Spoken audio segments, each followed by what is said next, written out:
For more insight on the refugee situation in Poland and the role the Central European nation is playing in the Ukrainian crisis, let's go live via Skype to VOA Europe correspondent Henry Ridgwell, who is standing by in Warsaw, Poland. Henry, President Biden has expressed deep concern about the plight of Ukrainian refugees.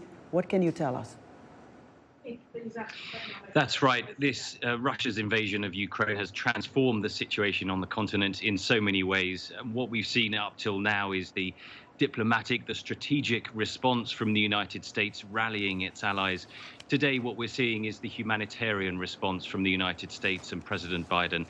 He's currently on the Polish-Ukraine border at an airbase, an airport close to that area, where he has been meeting troops from the 82nd Airborne Division who have been stationed there, but also meeting some of the humanitarian assistance that has been in operation there now for a month, handling that huge flow of refugees across the Polish-Ukraine border. Samantha Power, the head of USAID, is there, as is the Secretary of State, Antony Blinken.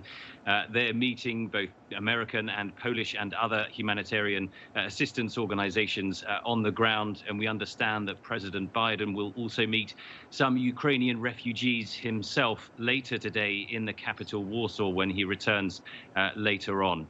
As outlined in Anita Powell's report there, the United States has promised more than $1 billion in humanitarian assistance to help Poland, to help Europe and to help Ukraine deal with this new refugee crisis. And there are so many facets to this, dealing with the refugees immediately when they come over the border, but also getting them rehoused, dealing with any medical issues. And this is going to be a long-term crisis that will be with Europe for many months and possibly years ahead. So underlining here the US long-term commitment to help not only with the strategic and military crisis that the continent faces, but also now the humanitarian crisis, which is very much present in Poland.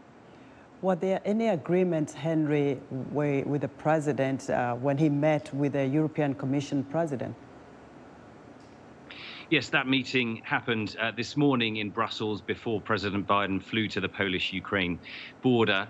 The key agreement that was sealed in Brussels with Ursula von der Leyen, the EU Commission President, was one on trying to break Europe's reliance on Russian gas. Currently, Europe gets something like 40% of its energy needs from Russia.